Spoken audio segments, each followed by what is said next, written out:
Mesdames et messieurs, je m'adresse à vous et par-delà vous à toutes les Françaises et à tous les Français parce qu'une émotion légitime monte du pays.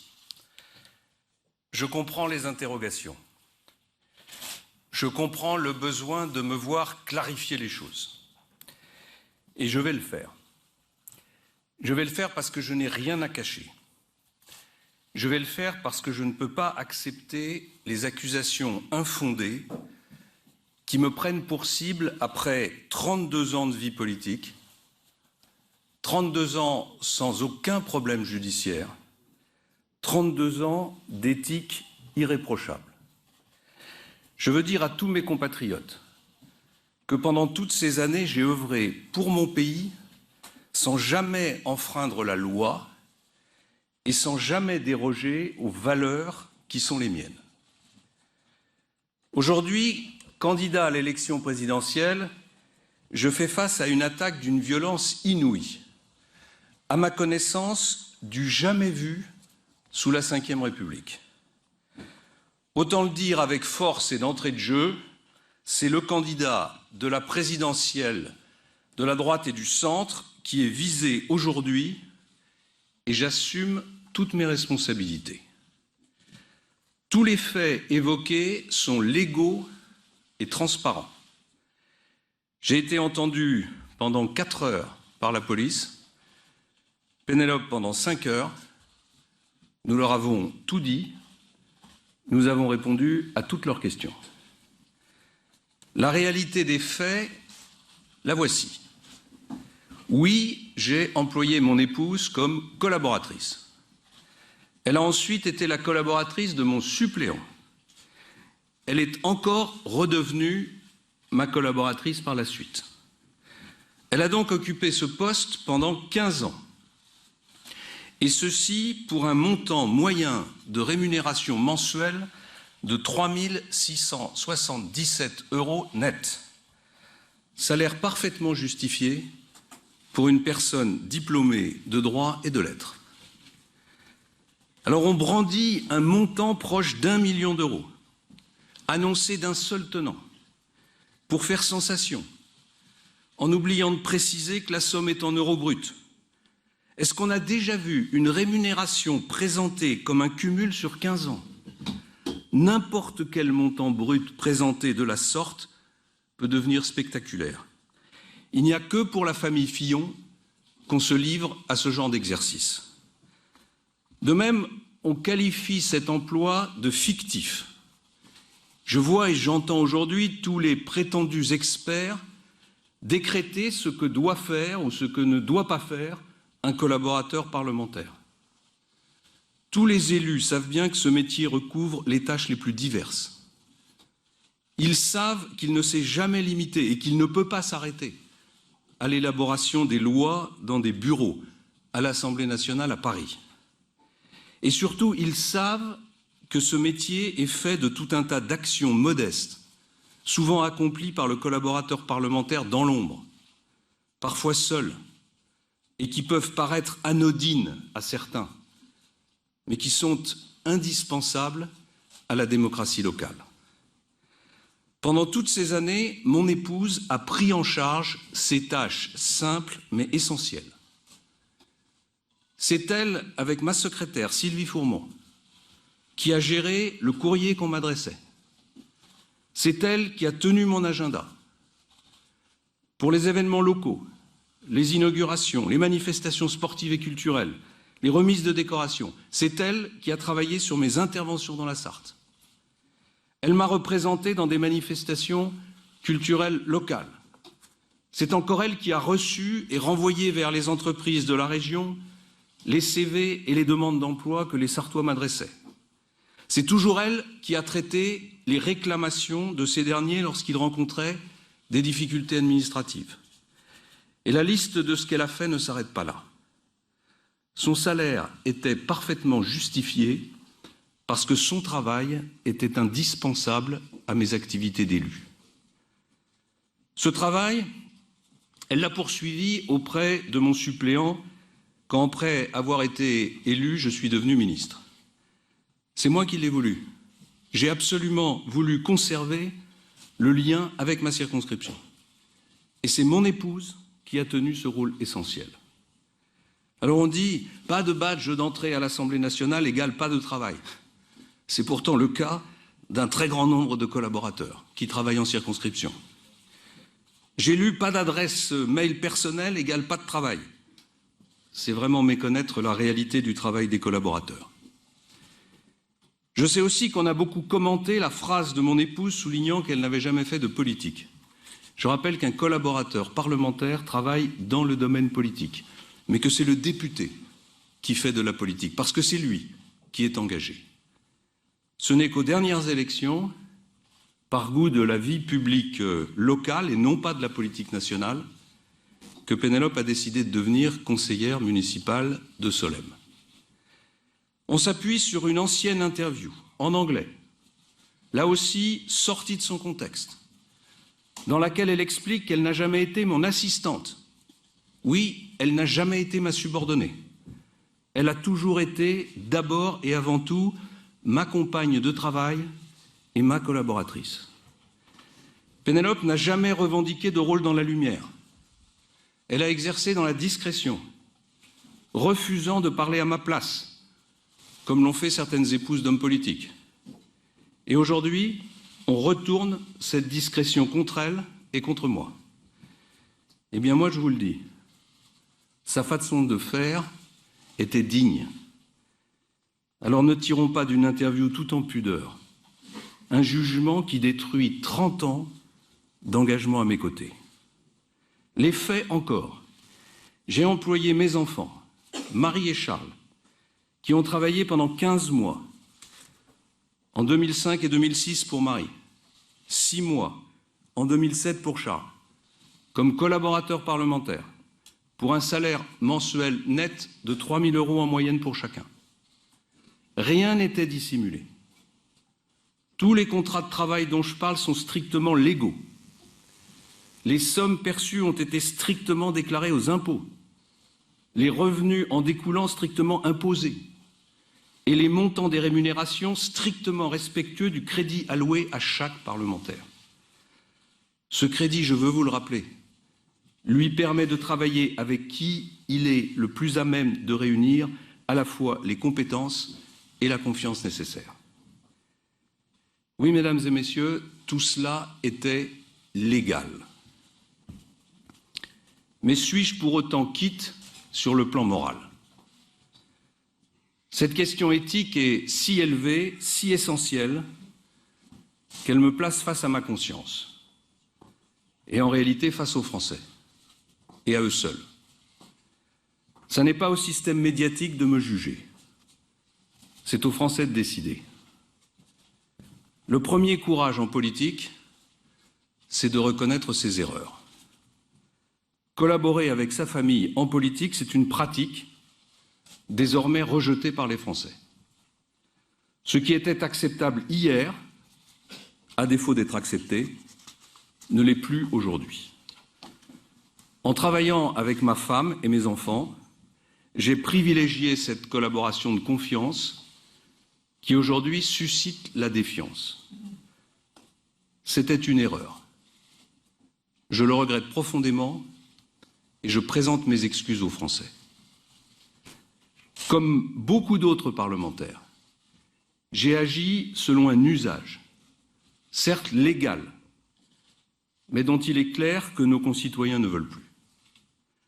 J'en ai d'ailleurs tiré moi-même les conclusions il y a plus de 3 ans, en cessant toute collaboration avec les membres de ma famille, contrairement à beaucoup de ceux qui, dans le théâtre politique actuel, me font la leçon. S'il faut réformer le système, alors réformons-le, dans son ensemble, en ouvrant le débat sur les conditions d'exercice du mandat de parlementaire et sur le fonctionnement de ses équipes. Je rappelle au passage que j'ai clairement indiqué, y compris en résistant à de fortes pressions de ma famille politique, que je ne rétablirai pas le cumul des mandats et que je soumettrai à un référendum la réduction du nombre de parlementaires pour leur donner en contrepartie, enfin, un vrai statut. On réclame la transparence. Je n'ai rien à cacher. Je vais publier sur Internet dans la soirée un tableau des rémunérations perçues par mon épouse, ainsi que ma déclaration telle que je l'ai transmise à la Haute Autorité pour la transparence de la vie politique en décembre. Mon patrimoine se résume à ma maison dans la Sarthe, évaluée à 750 000 €. Je possède en outre 44% de la nue propriété de la maison de mon père au Pays Basque, pour un montant de 134 000 €. Et un tiers de la nue propriété de sa maison dans la Sarthe, soit 41 300 €. Je ne suis pas assujetti à l'ISF. Certains se sont amusés sur mes comptes en banque. Voyons donc cela dans le détail. Mon épouse et moi-même sommes mariés sous le régime de la communauté. Nous possédons 2 PEA, 2 comptes titres, 2 assurances vie, 2 comptes épargne logement, 2 plans épargne logement, 3 comptes courants, un compte joint, un compte espèces, un livret de développement durable et un livret A. Et comme je l'ai déjà dit, tous ces comptes sont au Crédit Agricole Anjou-Maine, agence de Sablé-sur-Sarthe. Je le dis pour ceux qui perdraient leur temps à chercher ailleurs. Venons-en à ma société de conseil. J'ai exercé de 2012 à 2016 cette activité en toute légalité. J'ai donné des conférences dans de nombreux pays, publics, et j'ai conseillé des entreprises. Parmi elles, il y a l'assureur AXA, la société Fimalac, la Banque Odo. J'ai fait partie du conseil de surveillance du cabinet Ricol et Lasteri, puis j'y ai exercé en tant que senior advisor. La liste de mes clients ne comprend aucune entreprise russe, ni le gouvernement russe, ni aucun organisme de ce pays. Et toutes les conférences que j'ai données en Russie l'ont été à titre gratuit. J'ai toujours fait de la transparence une exigence. Quand j'étais Premier ministre, je n'ai cessé de resserrer les règles de la transparence et de la déontologie appliquées aux membres du gouvernement. J'ai encadré l'utilisation des avions de l'État. J'ai renforcé les règles sur les appartements de fonction des ministres. J'ai instauré la déclaration d'intérêt public pour les ministres. J'ai sanctionné des ministres pour des dépenses indues. Déjà injustement attaqué par le canard enchaîné sur la taille de l'appartement de fonction que j'occupais à Matignon, j'ai fait visiter cet appartement par le député socialiste René Dosière, autorité reconnue sur les questions d'éthique. Et il a témoigné de ma bonne foi, démentant ainsi les mensonges du canard enchaîné.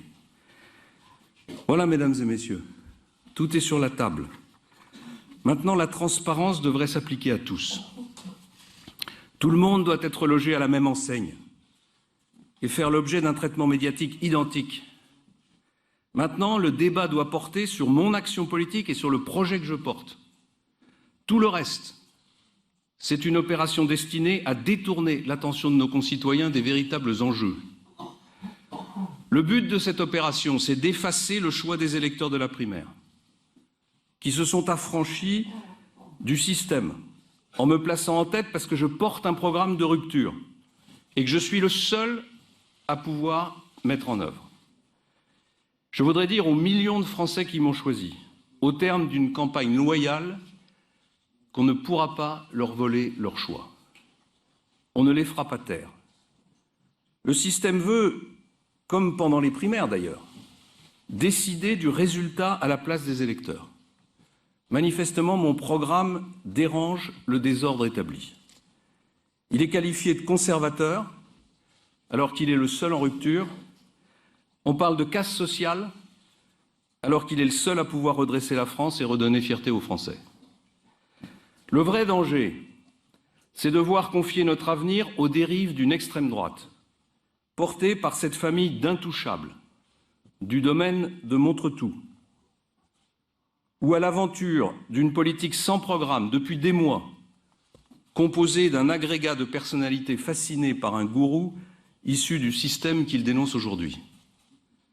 Ce que nous vivons actuellement, c'est la tentative désespérée d'organiser un face-à-face entre ces deux forces en présence. Est-ce que ça signifie que la gauche n'a plus de bilan à assumer? Comme si le retrait de François Hollande avait tout effacé comme une ardoise magique?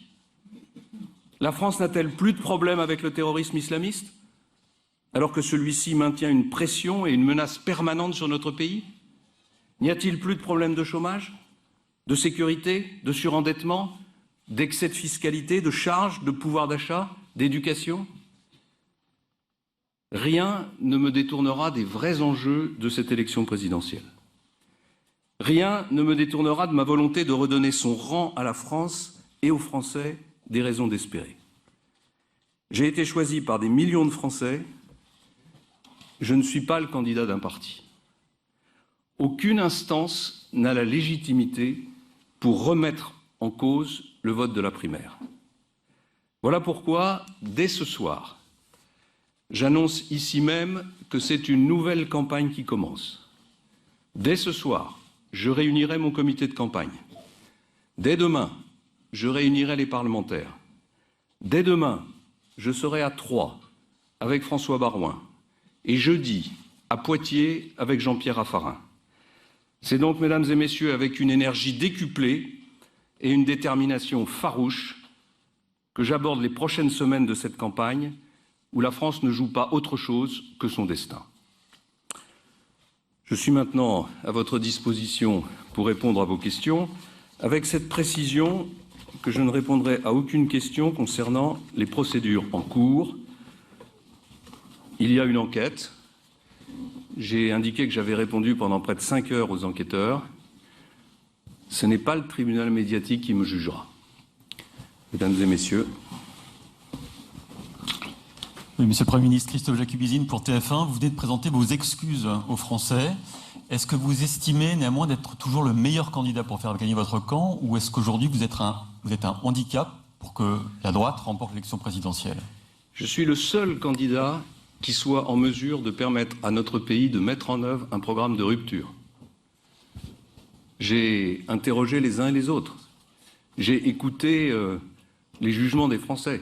J'ai bien vu la réprobation qui concerne un grand nombre de nos concitoyens. Comment pourrait-il en être autrement après 10 jours de lynchage médiatique? Après 10 jours pendant lesquels seule l'accusation a eu la parole. Et quelle accusation? Je vous évite la liste de toutes les rumeurs.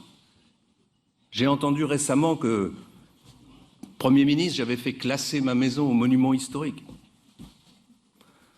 Voilà, et je passe sur les autres. La vérité, c'est que malgré tout ça, une majorité de Français de droite souhaite que je porte mon projet de rupture. Parce qu'une majorité de Français de droite ne veut pas être confronté au choix entre M. Macron et Mme Le Pen, entre un programme d'extrême gauche qui ne pourrait que ruiner la France et un programme qui ne comporte rien d'autre que des affirmations sympathiques et des dépenses nouvelles. Oui, je suis aujourd'hui le seul candidat qui peut permettre le redressement national. Et donc je vais mener ce combat. Et comme vous l'avez compris, peut-être que la violence des attaques contre moi a renforcé ma détermination. Et que la colère froide qui est en moi aujourd'hui va me donner encore plus de force pour défendre ces arguments. Monsieur Fillon, bonjour, Guillaume Darret, France 2. Vous avez dit le 28 août dernier à Sablé-sur-Sarthe, je vous cite, « Il ne sert à rien de parler d'autorité quand on n'est pas soi-même irréprochable ». C'est vous-même qui avez prononcé ces mots. Est-ce qu'aujourd'hui, au vu de vos excuses que vous venez de faire aux Français, vous vous considérez toujours irréprochable et légitime pour demander aux Français les efforts que vous souhaitez leur imposer au vu de votre programme? Merci. Je vous l'ai indiqué, j'ai respecté la loi.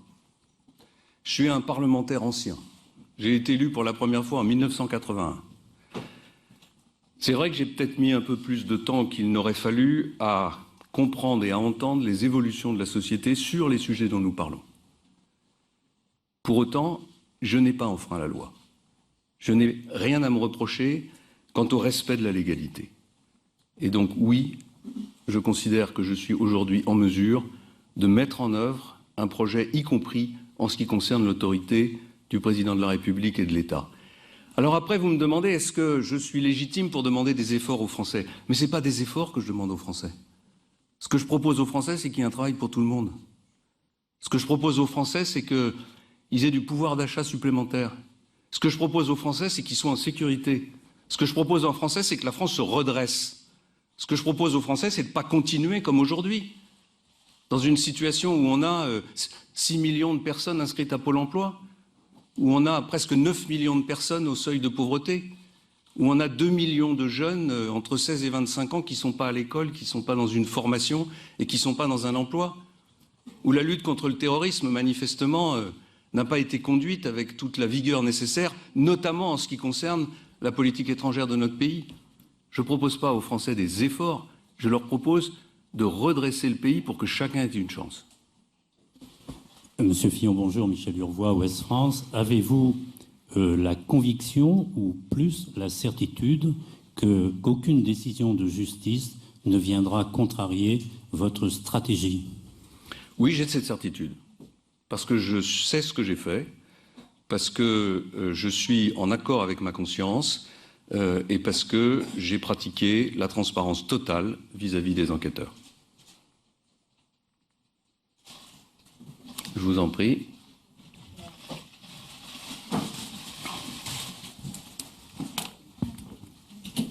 Bonjour, Elisabeth Martichoux, RTL. Monsieur le Premier ministre, est-ce que votre épouse Pénélope était au courant du premier au dernier jour de son emploi d'assistante parlementaire? Est-ce que lorsqu'elle dit et écrit, est-ce que vous confirmez que lorsqu'elle dit en 2007 « Je n'ai jamais été l'assistante de mon mari », elle veut dire « Je n'ai jamais été », elle ne veut pas dire « Je n'ai jamais été l'assistante parlementaire de mon mari ». Enfin, avez-vous songé, Monsieur le Premier ministre, à rembourser ces sommes? Comment peut-on imaginer un instant que mon épouse, qui est une femme intelligente, diplômée, responsable, ne soit pas au courant du travail qu'elle effectue pour moi? Comment peut-on imaginer un seul instant que mon épouse, qui a collaboré avec moi depuis près de 30 ans, principalement dans le département de la Sarthe et dans ma circonscription, puisse l'avoir fait à l'insu de son plein gré? Oui, mon épouse était au courant, et mon épouse est ma collaboratrice. Lorsqu'elle a fait cette déclaration, qui a été reprise dans une émission à charge, où on a sciemment pris des morceaux de phrases, retirés de leur contexte. Je rappelle que c'est une émission en langue anglaise, qui s'adressait à un public anglais, et où, au fond, le sujet de l'interview était « Je ne serai pas Cheryl Blair ». Je dois d'ailleurs vous indiquer que la journaliste qui a accompli cette interview s'est manifestée personnellement auprès de mon épouse pour lui dire à quel point elle était choquée par l'utilisation qui avait été faite des morceaux de cette interview. Pourquoi rembourserais-je des sommes qui correspondent au travail de ma femme? Je vous pose la question.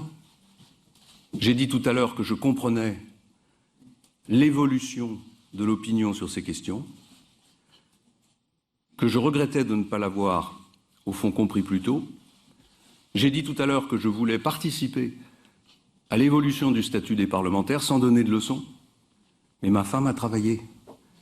Et j'ai donné la preuve de ce travail. Elle a donné la preuve de ce travail. Et donc il n'y a, de ce point de vue pour moi, aucune question. Bonjour, Aurélie Herbemont, Europe 1. Vous avez dit la semaine dernière qu'il y avait un coup d'État institutionnel. Est-ce que vous maintenez ces accusations? Et est-ce que dans ce contexte, vous avez confiance dans la justice? Bon, on ne peut pas ne pas se poser de questions.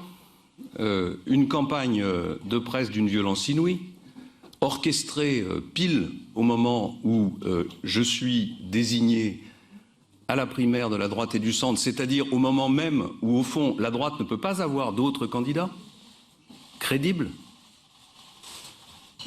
Une enquête ouverte par le parquet financier, qui n'est sans doute pas compétent pour le faire, en 24 heures. Et pour finir, la violation du secret professionnel cet après-midi dans un grand quotidien du soir. Je rappelle que nous sommes dans une enquête préliminaire, ça veut dire que seuls les enquêteurs de la police et les membres du parquet national financier ont accès aux procès-verbaux, pas les avocats. Donc nous sommes bien en présence d'une violation du secret professionnel de la part de personnes chargées de l'enquête qui sont toutes nommées par le gouvernement. Voilà, ça fait beaucoup. Ça fait beaucoup. Et je pense qu'il y a beaucoup de Français aujourd'hui qui comprennent qu'il y a pour le moins un trouble dans le déroulement de ces événements. Bonjour Monsieur Fillon, Hélène Salvi de Mediapart. Vous avez déclaré aux 20h de TF1 le 26 janvier avoir embauché votre femme à l'Assemblée nationale à partir de 1997. C'était 2 jours après les premières révélations du Canard enchaîné. J'imagine que vous aviez déjà pu parler avec vos équipes à ce moment-là. Et vous avez également ajouté qu'avant, elle travaillait avec vous bénévolement, ce sont vos mots, depuis 1981, depuis votre premier mandat dans la Sarthe. Or, nous avons appris quelques jours plus tard qu'en fait, ces premiers contrats de travail remontaient en réalité à 1988. Ma question est assez simple. Est-ce que vous avez menti au JT de TF1 et si oui, pourquoi? Vous êtes de Mediapart, c'est ça? Voilà. Moi, je n'ai jamais eu de redressement fiscal, je vous le dis au passage. S'agissant maintenant... Ben oui, il y a des choses parfois qui doivent être dites. S'agissant de la question que vous posez, je vais vous dire une chose. Jamais je n'aurais pu imaginer d'être accusé sur ce sujet. Je suis honnête. Et c'est la raison pour laquelle cette accusation m'est tombée dessus comme un coup de tonnerre. Oui, elle m'a mis un coup dans l'estomac. Oui, toute la semaine dernière, j'ai été déstabilisé par cette accusation. Justement parce que je ne pouvais pas un seul instant l'imaginer et m'y attendre.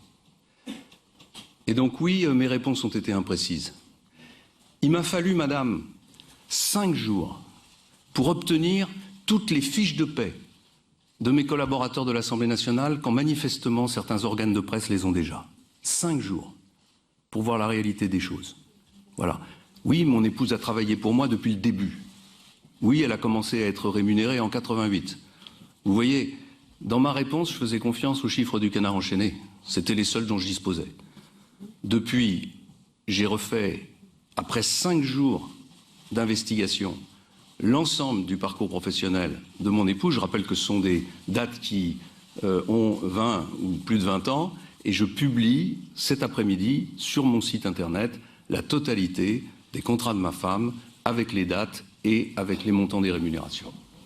Bonjour, Thierry Arnaud de BFM TV. Vous faisiez allusion aux publications par Le Monde d'extraits cet après-midi. Selon ces extraits publiés, votre fille a été employée essentiellement, c'est ce que vous auriez déclaré, à vous préparer à la rédaction d'un livre et votre fils à faire campagne pour Nicolas Sarkozy. Est-ce que vous confirmez ces déclarations? Est-ce que si c'est le cas, elles entrent dans le travail d'un assistant parlementaire dans ce cadre? Alors on va parler du travail des assistants parlementaires. Ah pardon, vous n'aviez pas fini. J'avais une deuxième question, si vous permettez, concernant une autre affaire que vous n'avez pas mentionnée, qui a été citée ces derniers jours, qui concerne des reliquats de rémunération d'assistants parlementaires au Sénat, qui vous auraient été rétrocédés par des chèques à concurrence de plus de 20 000 euros. Est-ce que ça a été le cas? Est-ce que si ça a été le cas, vous considérez que c'est légal ou que c'est indu? Alors sur le deuxième sujet, sur celui que vous venez d'évoquer, ce sont les pratiques de la vie politique dont je vous parlais dans mon propos préliminaire, qui sont très anciennes, qui ne sont plus aujourd'hui acceptées des Français, je m'en rends compte. Est-ce que je suis à l'origine de ces pratiques? Non. Est-ce que je suis poursuivi aujourd'hui pour ces pratiques? Non. Est-ce qu'elles doivent cesser? Oui. Et c'est ce qui me motive à proposer à nos concitoyens la mise en place d'un vrai statut renouvelé de l'élu totalement transparent. Maintenant, je vous réponds sur mes enfants. Mon fils n'a jamais participé à la campagne présidentielle. J'ai indiqué aux enquêteurs qu'il avait constitué des bases documentaires pour me permettre de préparer le projet politique qui a été le nôtre et pour me préparer à être pendant 5 ans Premier ministre, notamment sur les questions institutionnelles. Quant à ma fille, elle a travaillé sur beaucoup de sujets, mais en particulier sur la base documentaire permettant d'écrire ce livre. Et ça me donne l'occasion de faire une mise au point sur le travail des collaborateurs parlementaires. Il y a dans notre pays, je vous le rappelle, une séparation des pouvoirs. Personne n'a le droit, je dis bien personne n'a le droit de juger du contenu du travail des attachés parlementaires. Personne, sauf le député. Le député est seul maître de son recrutement, du niveau de salaire dans la limite de l'enveloppe de la destinée à payer les collaborateurs parlementaires. Il est le seul maître du contenu du travail. Il est le seul maître du lieu de travail et des horaires. Et en raison de la séparation des pouvoirs, personne n'a le droit de contrôler ce travail. La justice a le droit de contrôler qui a un contrat de travail, elle a le droit de contrôler qui a un travail effectif, elle n'a pas le droit de porter de jugement sur le contenu de ce travail. Et donc oui, ma fille avait tout à fait la possibilité de travailler à une base documentaire qui m'a permis d'écrire un livre qui est un livre politique, qui est un livre qui d'ailleurs pose des questions institutionnelles.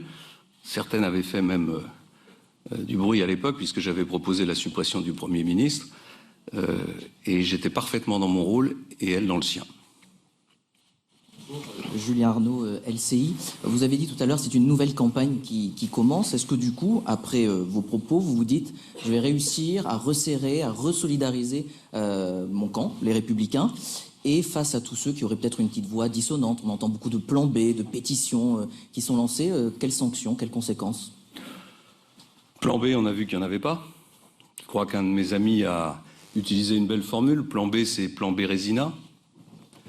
Ceux qui ont réclamé que je me retire de cette compétition sont peu nombreux, en tout cas pas majoritaires.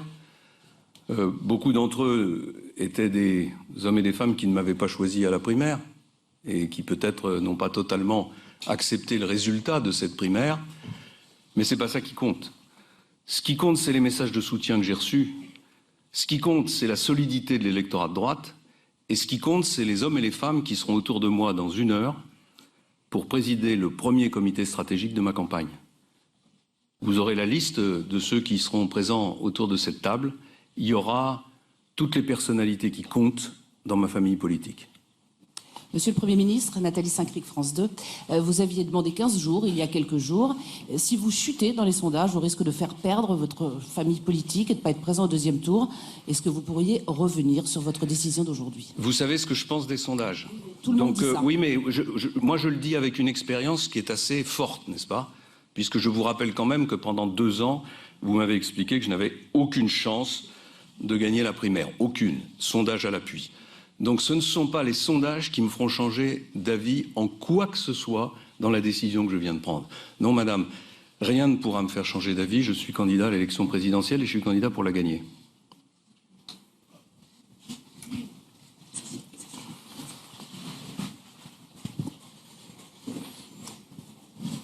Monsieur le Premier ministre, Olivier Mazerolle, RTL. Les sondages, ce sont eux qui vous indiquent qu'une majorité de Français de droite sont encore derrière vous. Par conséquent, on ne peut pas tous les répudier. Mais au-delà de ça, un président de la République n'est pas élu seulement pour sa famille politique, mais pour rassembler les Français. Compte tenu de cet épisode, considérez-vous que vous êtes toujours bien placé pour pouvoir rassembler les Français et croire que ce qui vient de se produire ne laissera pas des traces dans le refus de l'application de votre programme? Oui, monsieur Mazerolle, parce que quand la vérité aura été faite, quand chacun aura vu que le procès qui m'est fait est un procès diffamatoire, un procès calomnieux, que ce procès est complètement éloigné de la réalité des faits, les Français changeront d'opinion. L'opinion des Français aujourd'hui, elle est liée à quoi?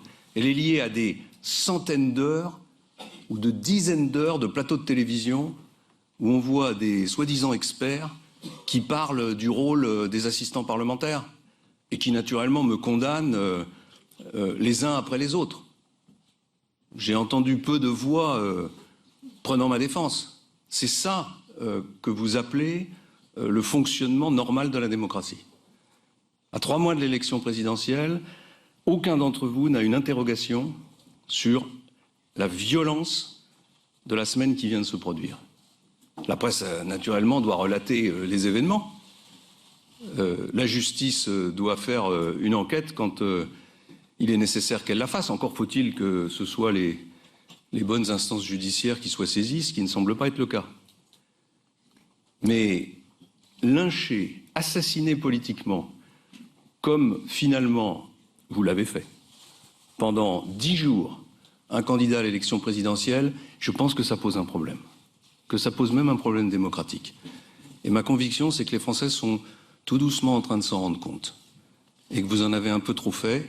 Et qu'aujourd'hui, beaucoup de Français considèrent, à cause de la violence de ces attaques, à cause du manque d'équilibre dans les jugements qui ont été portés, que finalement, il faut soutenir le candidat qui porte le programme de rupture et qui est le seul à pouvoir porter les valeurs de la droite.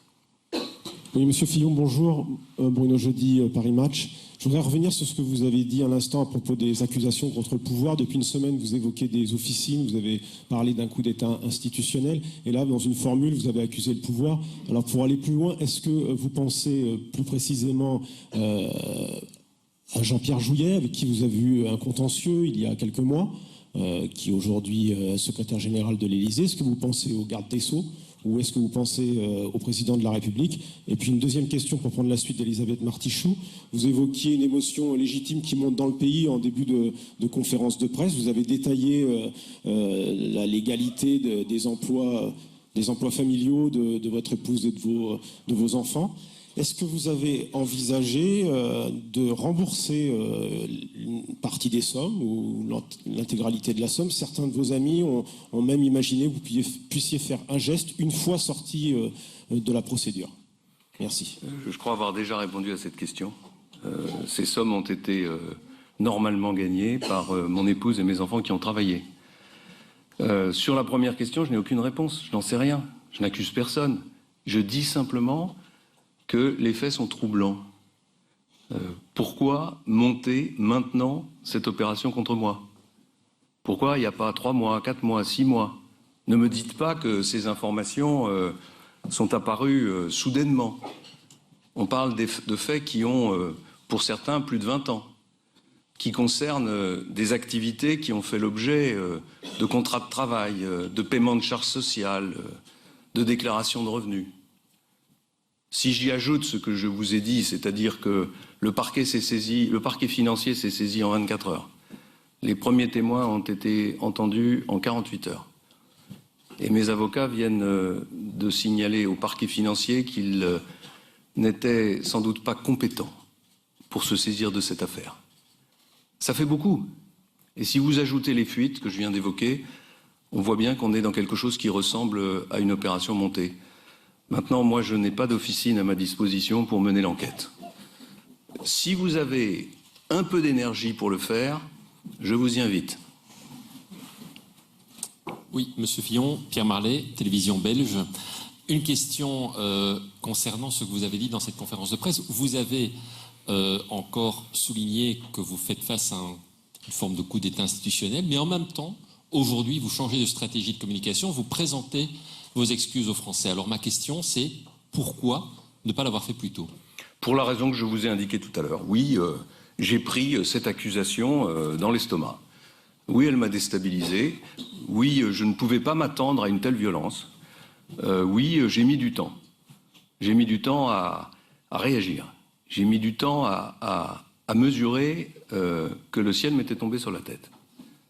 Je le reconnais. Mais maintenant, c'est fait. Maintenant, je suis debout, et donc j'ai choisi la stratégie que je viens de vous proposer, que je viens d'indiquer devant vous, que je viens d'indiquer aux Français, qui me conduit à reconnaître qu'il y a des pratiques dans la vie politique anciennes qui ne sont plus acceptables, et en même temps, à vous indiquer que je suis certainement pas parfait, mais j'ai une vie politique qui parle pour moi, et j'ai surtout un projet qui est le seul projet de redressement pour notre pays qui a été soutenu par près de 4 millions de Français. Voilà ma réponse. Monsieur Fillon, bonjour. Patricia Issa pour France 3 National. Vous avez parlé d'une tentative d'assassinat politique, mais alors d'après vous, à qui profite le crime? Allez-y, tout droit. À qui profite c'est très clair, le crime profite à ceux qui veulent que la droite ne soit pas présente à l'élection présidentielle. Qu'est-ce que vous voulez que je vous dise? Vous imaginez ce que représenterait l'impossibilité pour la droite d'avoir un candidat crédible à l'élection présidentielle? Laisser Madame Le Pen seule face au successeur de Monsieur Hollande, Monsieur Macron, vous pensez que c'est ça la démocratie? Voilà, c'est tout. Le crime, il profite à ceux qui ne veulent pas du programme de rupture qui est le mien. Oui, je vous en prie. Monsieur Fillon, bonjour. Laureline Dupont du journal Le Point. Vous vous dites victime d'un acharnement médiatique. Est-ce qu'aujourd'hui vous regrettez d'avoir cloué Nicolas Sarkozy au pilori en son temps en demandant si on imaginait le général de Gaulle mis en examen? Si vous faites allusion à cette phrase, je n'ai rien changé. J'ai dit que, mis en examen, je ne serais pas candidat à l'élection présidentielle. je pense être le seul candidat à l'élection présidentielle, peut-être depuis le début de la Ve République, à avoir pris un tel engagement. Et donc, voilà. Bien sûr, cette situation me fait réfléchir. Elle me fait réfléchir au sort que certains ont subi. Mais elle ne change rien à ma détermination et à l'engagement que j'ai pris. Voilà, peut-être encore une question, parce que... Allez-y, je vous en prie, je ne sais pas. Bonjour, Jean-Rémy Baudot, BFM TV. Ces accusations dont vous parlez, elles ont aussi mis à jour des tensions au sein de vos équipes, autour de vous, alors pas peut-être vos soutiens historiques, mais des personnes qui ont pu se rallier à vous après la primaire. Comment est-ce que vous comptez rassembler vos équipes, les parlementaires et au-delà, tous les Français, toute la droite? C'est la raison pour laquelle ça va être la dernière question, parce que je vais maintenant aller de ce pas, diriger une réunion dans laquelle toutes les personnalités que vous évoquez seront présentes. Comment dans les coulisses ici, certains ont l'air de jouer un peu contre vous, quoi. Oui, bien sûr, peut-être. C'est la vie politique, c'est son lot. C'est d'ailleurs pas tout à fait ma façon d'agir, comme vous le savez, mais c'est pas grave. Ce qui va compter, c'est que nous allons tous nous rassembler maintenant et repartir en campagne maintenant. Parce qu'il n'y a pas d'autre solution, parce qu'il n'y a pas de plan B.